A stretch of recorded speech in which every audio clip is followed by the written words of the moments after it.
Welcome to the deep dive. Today, we're focusing on just one word, discern. Yeah, just one. We've got this great word study we've been, digging through. Mm, And our mission really is to help you get a sharper lens on things by, well, understanding this word better. exactly. It's about equipping you with maybe a deeper appreciation for what it means to truly see and understand, not just glance at something. Okay, so let's start with the basics, the roots. Right. Our study traces discern, back to Latin, discernere. Discernere, yeah.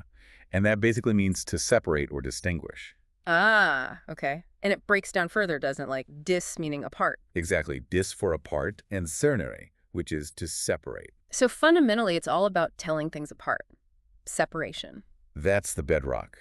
And it leads right into the main definition, which is something like recognizing or perceiving something clearly. Especially when it's not right there on the surface, yeah. Precisely. That clarity part is key. It's not just seeing, it's seeing clearly. Which makes it different from just, say, noticing something. Totally different. You might notice a typo, but discerning the pattern of errors takes a bit more mental effort. That's a great way to put it. Discern definitely suggests more thought, maybe a more intellectual process. It's active. Active engagement, yeah. You're deliberately trying to grasp the subtle differences, the meaning underneath, not just passively observing. Right. And the study gives some good examples of, like, how we use it. We talk about discerning patterns, like you said, or discerning the difference between two things. Or discerning someone's intent. That can be tricky. Oh, definitely. Or even discerning what's real from what's, fake. That feels very relevant now. Hugely relevant. It always involves that active analytical part. So let's think about real-world stuff. The study mentions trying to discern someone's true emotions. Yeah, we all do that, don't we? Looking past the words, the smile maybe. Trying to see what's really going on underneath. It's tough. It really is. It highlights that challenge of seeing beyond the surface level. And then there's the example. She quickly discerned the problem in the design. Right, and that's not just luck.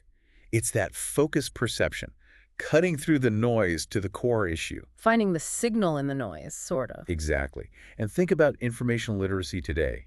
Being able to discern the difference between real and fake news. Essential. Absolutely essential. It requires that active separation, looking for clues, questioning sources. And what about discerning motives? Like, is this person genuinely helping, or is there something else going on? Yeah, understanding the why behind actions, that takes discernment too. The study also broadens it out, right, to bigger contexts. It does. Like market analysts trying to discern trends, they're looking for significant shifts, not just daily ups and downs. Requires seeing the bigger picture over time. Definitely.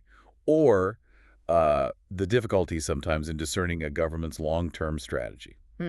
Yeah. Because it's complex, it unfolds slowly, it's not always obvious. Exactly. And in law, this is crucial. The idea that a court has to discern the intent behind the law. Not just the words on the page, but what was the purpose? What were they trying to achieve? Precisely. It's about understanding that underlying meaning. It really is a fundamental skill for navigating, well, pretty much everything complex. Okay, so let's pull this together a bit. We've gone from discern's Latin roots, separating things to its use today, for perceiving clearly, especially subtle things. And we've seen it's an active skill, needing insight, not just simple observation. Right. Applies to everything from personal interactions to understanding big, complex systems. So, to wrap up, maybe a thought for you listening. Yeah, consider this.